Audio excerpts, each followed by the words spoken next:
What teacher lost everyone's respect in one day? I was taking my Spanish state exam when my phone rang. It was my mom's hospice. Your mother is declining fast. She has maybe 30 minutes left if she's lucky. The hospice was 20 minutes away if I walked, 10 if I ran. Miss Vexler didn't even look up from her clipboard. Phones down during state exams or automatic fail. No, you don't understand. Your mom's been dying for months now, hasn't she? Convenient timing for test day. She snatched my phone and locked it in her desk drawer. 28 minutes left. My best friend Isabella shot up. Just let him go, please! Miss Vexler planted herself in front of the door like a human barricade. Anyone who helps him leave gets reported for academic dishonesty. Through the desk holes, I could see my phone lighting up with texts. Please hurry, not much time left. That's when the principal's voice crackled over the intercom. Please send Archie Smith to the office for emergency family pickup. My heart jumped, but Miss Vexler walked to the intercom and pressed the button. Hospice said they made a mistake. The student is now taking a state exam. She turned back to me, eyes cold. Don't worry, I'm sure she's used to you disappointing her by now. The words hit like a physical blow. Something snapped in my chest and I couldn't breathe properly. I knew I was having a panic attack. 18 minutes left. Suddenly, the foster kid who never speaks stood up. His mom's the only adult who remembered my birthday. Her cake was the first birthday cake I ever had. Please let him say goodbye. Sit down, Anthony. Anthony's face crumbled, but he sank back into his chair. Miss Vexler scanned the room with narrowed eyes, daring anyone else to speak. You know what I think? She turned back to me, a cruel smile playing at her lips. I bet she's not even sick. Her fingers flew across the thermostat keypad. Probably just wants attention like you always do. Beep. Emergency shelter mode activated. The door locks clicked. We were sealed in. 15 minutes left. I could still make it if I ran the whole way. My chest was tight now, like someone was sitting on it. My heart was breaking in two. He's having a panic attack! Someone yelled. Maya, the special needs student, was crying now. Everyone laughed at my stutter. His mom taught me breathing exercises every day for free EE. Well, Miss Vexler was standing now. Maybe if Archie spent less time visiting her and more time studying, he wouldn't need to fake emergencies. My Apple Watch buzzed. Mom's heart monitor alert. Her vitals were dropping. 12 minutes. Maybe if I sprinted to see her. I was on my knees now, gasping. Please, she's dying. The classroom phone started ringing. Hello? Is this Archie Smith's high school? His mom is beep. Miss Vexler plugged out the phone mid-sentence. Amazing how the hospice knows exactly when we're taking state exams. Ellie, the quiet girl who was always covered in bruises, stood up shaking. She listened to me when no one else did. She saved my life. She wouldn't fake it. Please. Miss Vexler turned on me with pure venom. Well, this is the same mother who got me written up last month. Consider it karma. You're welcome. 8 minutes left. My legs gave out. I was crawling toward the door. That's when Ashley, perfect straight A Ashley, who'd never gotten a detention in her life, climbed on her desk. I have something to confess. Miss Vexler whipped around. Ashley, what are you? I cheated on every test. I stole the answer keys. I hacked your computer. What? Check your computer. It's all there. Miss Vexler abandoned the door, fumbling with her computer password. Ashley turned to me and grabbed my arm. Window, now. The whole class erupted. Desks banging. Kids shouting fake confessions. I grabbed a chair with shaking hands. Smash. Glass everywhere. I was through the window, cutting my hands, hitting the ground, running. 6 minutes. I ran like I'd never run before. My chest on fire. Heart shattering with every step. I burst through the hospice doors. Room 119. My mom looked so small in that bed. Her skin was paper thin, almost translucent. When I crashed through the door, completely out of breath with blood dripping from my hands, her eyes fluttered open. Mom, I love you so much. I'm so sorry She squeezed my hand, gathering every bit of strength she had left. Her lips moved again. I leaned in close. I love. Her mouth formed the shape of U, but no sound came. Her hand went slack in mine. The entire class burst through the door 5 minutes later. They'd all run after me. The foster kid fell to his knees. Isabella was shaking with rage. Even the class clown just stood there, tears streaming down his face. Miss Vexler had stolen my mother's last words. We all knew what had to happen next. Nobody moved for what felt like forever, just standing there in Mom's room while the machines kept beeping even though they weren't connected to her anymore. Isabella's hand found mine and squeezed so hard it hurt, but I didn't pull away because the pain felt better than the numbness spreading through my chest. Anthony dropped to his knees right next to Mom's bed and started sobbing these big, messy tears that made his whole body shake. The hospice nurse came in real quiet and checked Mom's pulse even though we all knew she was gone, then wrote something on her clipboard and said the official time was 3:47 p.m. She looked at me with these sad eyes and pulled out her tablet, scrolling through something before turning it toward me. The call log showed everything. Every single attempt they'd made to reach the school starting at 3:17 p.m., exactly 30 minutes before Mom died, just like they promised. The timestamp burned into my brain like someone branded it there because Miss Vexler had known exactly how much time I had left when she locked that door. My phone started buzzing like crazy in my pocket, and when I pulled it out, there were 12 messages from different people at the school, mostly about how the janitor found the broken window and already called Officer Webb, who was on his way to investigate. My chest got tight again, but this time it wasn't panic. It was something harder and colder that made my hands shake for a different reason. Isabella grabbed my phone and started taking screenshots of everything. The messages, the times, even the missed calls from the hospice that showed up after Miss Vexler took my phone. More kids from class started showing up at the hospice. First just a couple, then more and more until the hallway outside Mom's room was packed with people. Some were crying real quiet, others just stood there looking shocked, and I heard someone say Miss Vexler's name with so much anger it made me flinch. Anthony still hadn't moved from his spot by the bed and kept whispering thank you over and over to Mom like she could still hear him. My phone rang and Amy Gordon's name showed up on the screen, but I couldn't deal with talking to anyone official right now, so I let it go to voicemail. Her message was all careful and professional, saying she heard what happened and wanted to help, but I could hear something else in her voice, maybe guilt or worry about what this meant for the school. Everything felt like it was moving too fast and too slow at the same time, like I was underwater watching things happen above the surface. The principal called next, and his voice through the phone speaker was all measured and careful, asking me to come in tomorrow to give a statement about the incident. The way he said incident instead of what it really was made something hot and angry bubble up in my chest, and I wanted to throw my phone against the wall, but Isabella grabbed it before I could. She knew me too well, knew I'd regret breaking it later when I needed those messages as proof. We stayed at the hospice for another hour while people came and went, some leaving flowers they bought from the gift shop downstairs, others just standing there not knowing what to do. When we finally left and walked through the parking lot, Ashley pulled me aside near the back corner where no one could see us. Her face was all pale and scared when she told me her whole cheating confession was completely made up just to create a distraction so I could get out. She kept wringing her hands and asking if she was going going to get expelled, but also saying she'd do it again if she had to. I didn't know what to say because part of me wanted to thank her, and part of me wanted to tell her she shouldn't have risked her whole future for me. Isabella had already started a group chat while we were still in the parking lot and sent a message asking everyone to write down exactly what they remembered while it was still fresh in their minds. Within an hour, my phone had 17 different messages from classmates, all saying the same basic thing about how Miss Vexler locked us in and were ignored the hospice calls. Maya's message was the hardest to read because she typed out exactly how she talked, with all the stuttering, and wrote about how mom helped her every single day for free when no one else would. The foster home people came to pick up Anthony, but he didn't want to leave, and they had to practically drag him to their car while he kept looking back at the hospice building. That evening, I sat alone in mom's room at home with all her things the hospice had given me in a plastic bag. Her favorite sweater still smelled like her lavender perfume, and when I held it up to my face, I could almost pretend she was still there. The half-formed word she couldn't finish saying kept playing in my head over and over, that silent U her mouth made but couldn't voice. I folded the sweater real careful and put it back in the bag with her reading glasses and the book she'd been halfway through. Around 8 o'clock, the whole group from class showed up at my door without anyone planning it, and we walked through the neighborhood together, not really talking, but just being there. There's something really strange about Miss Vexler's reaction here. She seems way too prepared for this exact situation, like she knew the hospice would call during the exam. The way she immediately dismissed it as convenient timing, and then claimed the hospice made a mistake over the intercom, makes me wonder what's really driving her actions. Neighbors came out of their houses to watch us pass, and some of them knew mom from all the kids she'd helped over the years. Mrs. Becker from down the street came out with a casserole dish covered in foil, and didn't say anything, just pulled me into this tight hug that made me start crying again, even though I thought I was all cried out. Back inside, my phone was going crazy with notifications, and when I finally looked at it, there were like 50 messages from kids at the school. Isabella had been texting me screenshots all afternoon of people posting about what happened on Instagram and TikTok, and the comments were already getting wild. Some people were calling Miss Vexler a monster and saying she should go to jail, while others were saying we were probably making it up for attention. Isabella was staying up trying to respond to everyone and keep the facts straight, because some kids who weren't even in our class were adding made-up details about things that never happened. My inbox had this email from someone named Yvette Mendoza, who said she was a district investigator and needed to schedule an interview with me for tomorrow afternoon about the incident. The way she wrote it all formal and official made everything feel way more serious, and I forwarded it to Isabella, who was basically handling everything for me at this point. Then another email came in from the exam board saying our Spanish state exam was flagged as compromised because of the classroom evacuation, and everyone who was in that room would have to deal with the investigation. My whole future felt like it was falling apart along with everything else, and I couldn't even think about college applications anymore. The phone rang, and it was Officer Webb from the police station saying I needed to come give a statement about the broken window and property damage. The way he talked made it sound like I was some criminal who vandalized school property instead of someone trying to see their dying mom, and my hands started shaking all over again. Isabella called me right after and said Amy Gordon had contacted her about Ellie's written statement, and that she was legally required to report suspected abuse to CPS. We all knew Ellie had problems at home with those bruises, but seeing it become this official thing made me feel guilty for not noticing sooner when mom would have noticed right away. Later that night, I had to sit at the kitchen table with all the hospice paperwork and sign a bunch of forms with the official time of death printed in black ink staring back at me. The hospice counselor was really nice and confirmed they had records of both calls they made to the school, which proved we weren't lying, but it didn't make anything better. The next morning, I had to go back to the school, and Miss Vexler's classroom had a substitute teacher sitting at her desk looking super uncomfortable while everyone whispered about what happened. Walking down the halls was awful because I couldn't tell if people were staring at me because they felt bad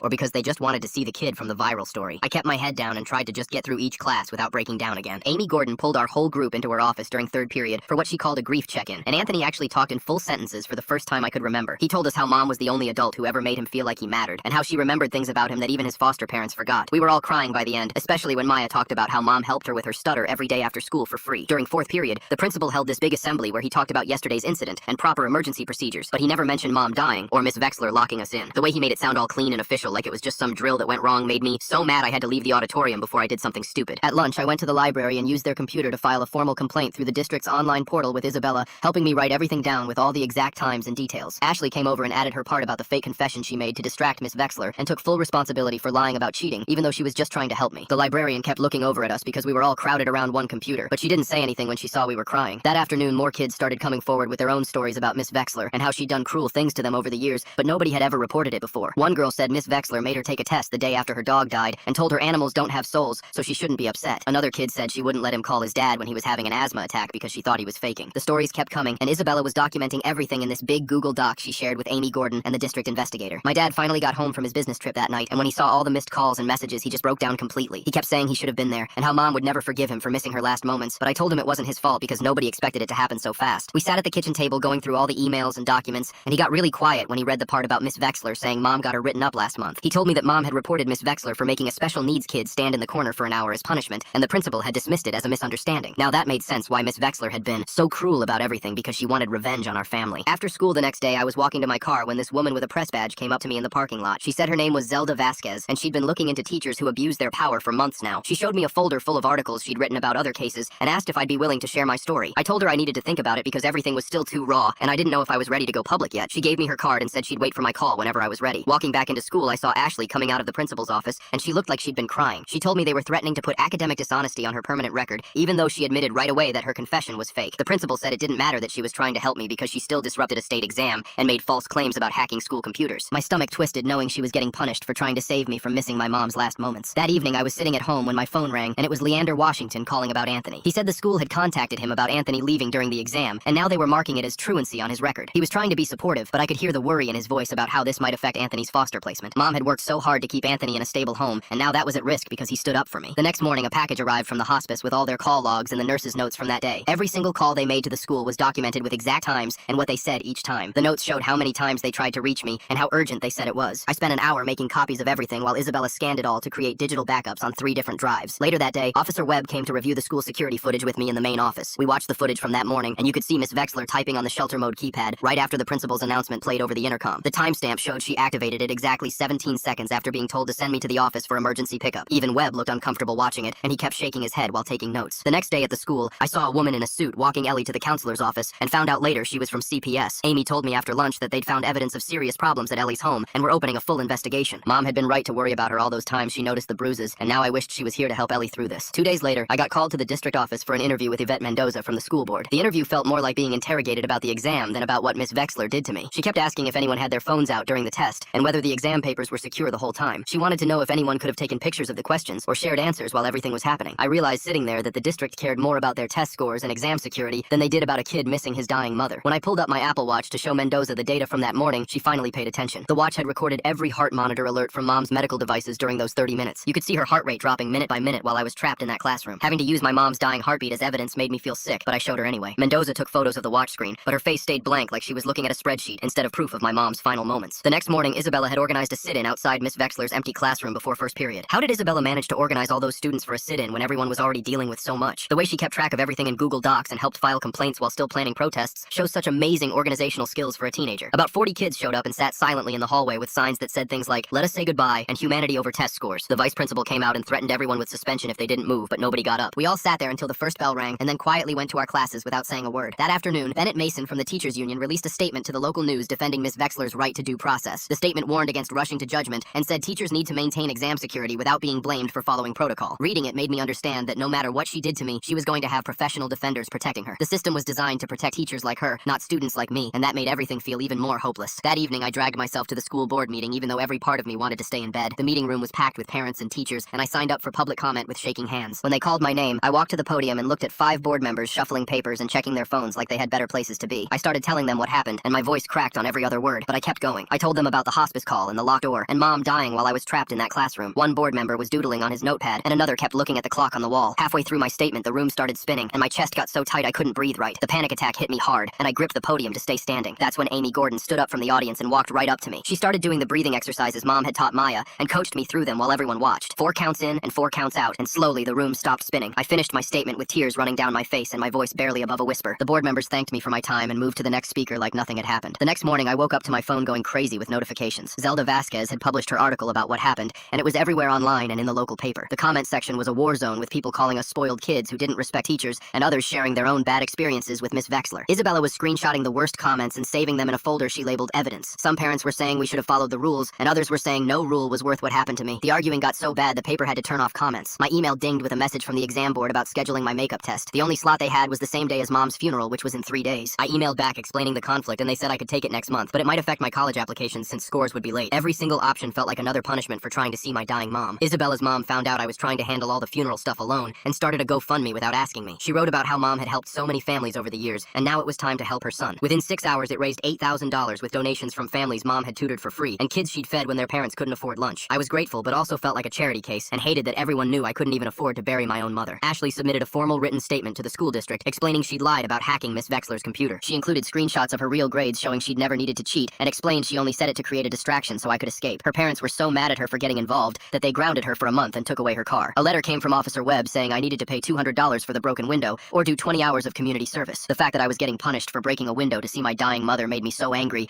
I threw the letter across the room. Isabella's mom said she'd help me fight it, but I was too tired to care anymore. That night I was going through Mom's stuff and found an old voicemail on my phone from 2 weeks ago that I'd never deleted. She was reminding me about a dentist appointment, and at the end she said love you in that casual way moms do when they don't know it might be the last time. I played it over and over until I had it memorized, and then saved it in 3 different places on my phone and backed it up to the cloud twice. The principal sent an email to all parents that night trying to cover everything up. He blamed what he called called the incident on a technical error with the intercom system and claimed Miss Vexler couldn't hear the announcement properly because of static. The lie was so obvious that even parents who weren't there started asking questions on the school Facebook page. Parents were demanding to know why the door was locked and why multiple phone calls were ignored if it was just an intercom problem. 6 days after Mom died, the district finally announced that Miss Vexler had been placed on paid administrative leave while they investigated. She was still getting her full salary while I was picking out the cheapest casket I could find and trying to figure out how to write a eulogy. When I read the announcement in the hallway, Isabella had to physically grab my arms to stop me from punching the wall. The other kids from class were just as mad, and we all stood there in the hallway not saying anything because there wasn't anything to say that would make it better. 2 days later, my phone buzzed with an email from an address I didn't recognize. The attachment was a PDF file with 3 separate complaints against Miss Vexler from the past 5 years. Each one described stuff that made my stomach turn, like when she locked a kid with diabetes in the classroom during a medical emergency, or when she refused to let a girl call her mom who was having surgery. Every single complaint got the same result, which was either dismissed for insufficient evidence or Miss Vexler getting sent to some training workshop that obviously didn't change anything. I sat there staring at my phone screen feeling sick because Mom had died for nothing and this woman had been doing this for years. The next morning, Amy Gordon knocked on my door holding a folder and looking nervous. She worked for Child Protective Services and said she needed my help with Ellie's case because Mom had told her about concerns she had. Ellie was staying with an emergency foster family now after everything came out about her home situation. Amy wanted me to write down everything Mom had said about Ellie and any times Mom had helped her or noticed the bruises. I spent 3 hours writing down every detail I could remember, like how Mom would pack extra lunches knowing Ellie wasn't eating at home,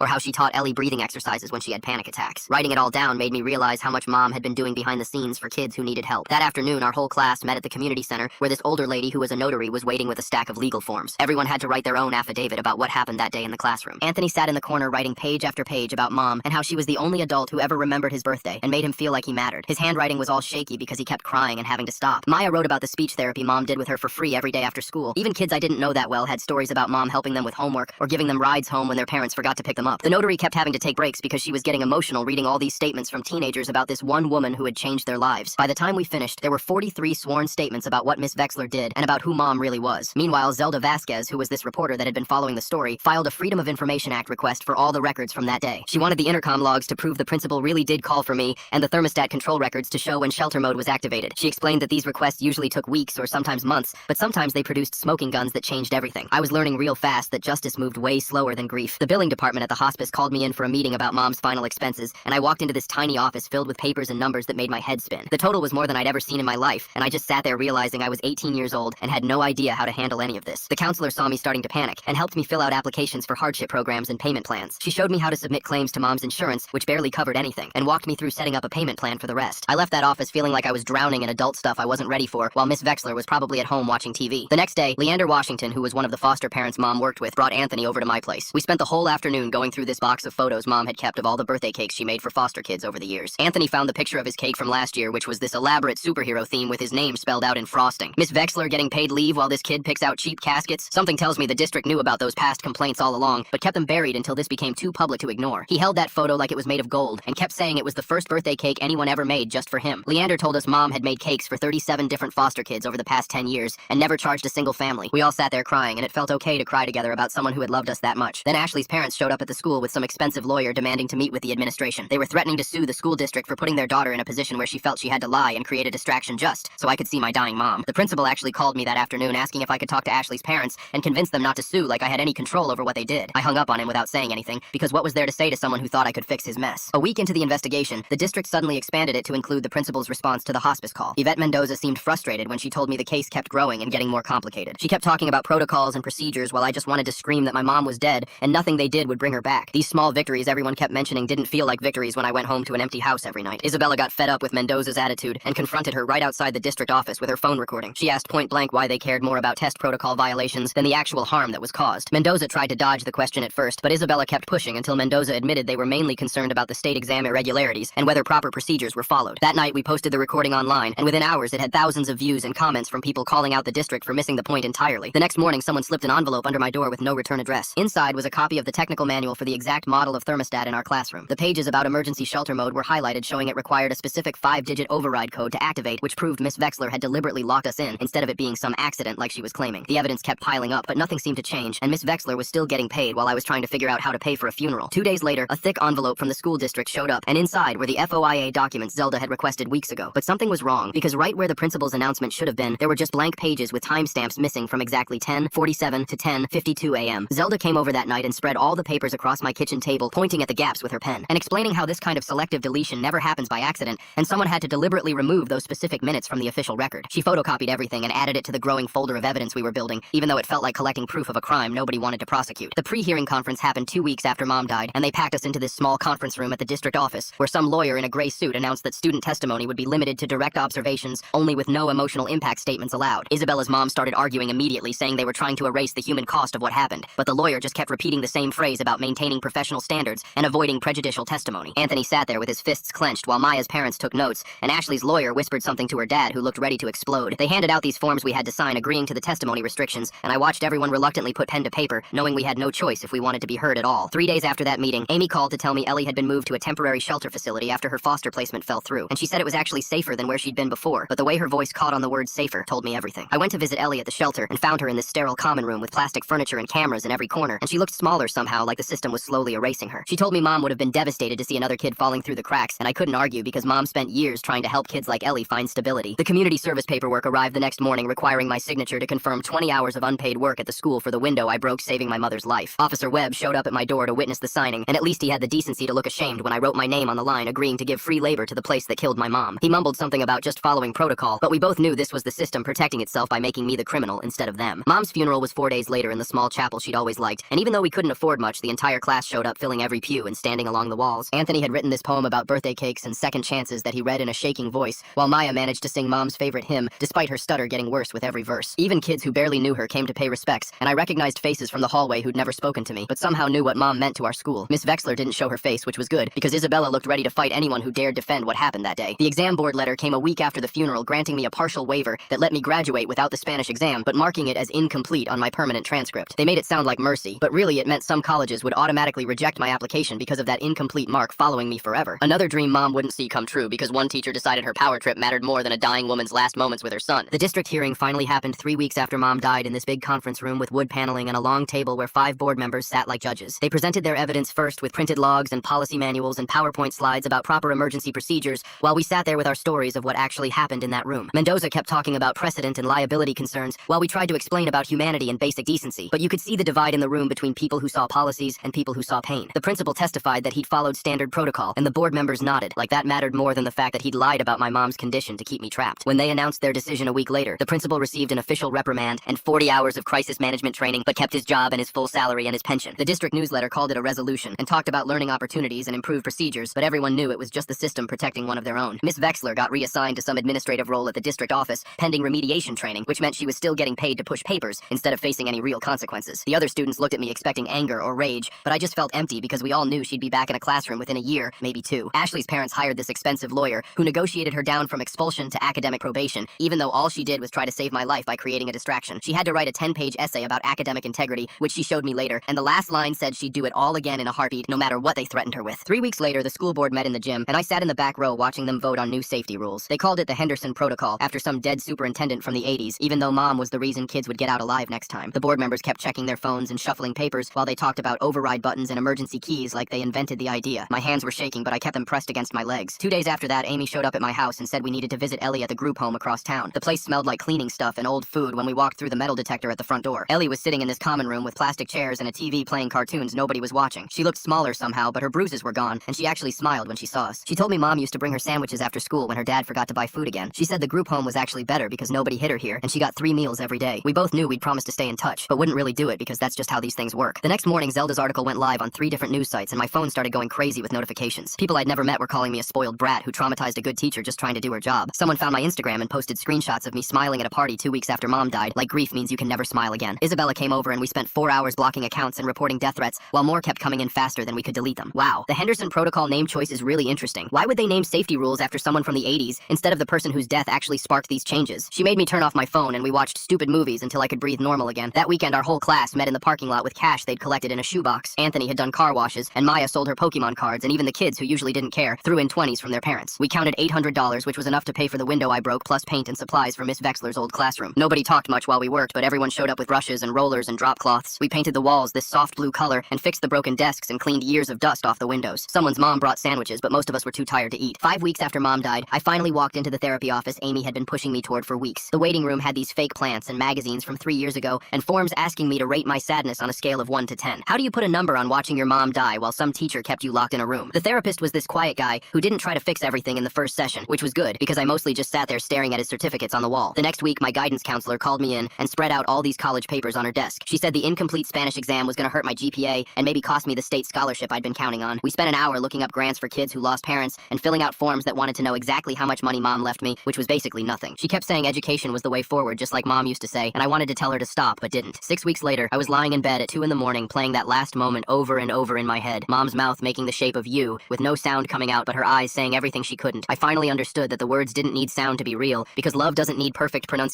to count. I could feel what she meant in the way she squeezed my hand, and the way she looked at me like I was the most important thing in her whole world. The next morning, our class went back to the school early to install this small metal plaque by the classroom window I'd broken. It just said, "Every minute matters," because the school wouldn't let us put mom's name on it, even though everyone knew what it meant. Anthony screwed it into the brick while Maya held it straight, and Isabella took pictures for kids who couldn't make it. The principal walked by and frowned, but didn't say anything because what could he really do now? I heard later that Miss Vexler had to walk past it every morning at her new job at Jefferson Middle School across the district, and I hoped she thought about mom every single time. Thanks for letting me question things right alongside you. Hopefully my wondering was actually helpful in some way. Until we meet again, like the video. It helps more than you think.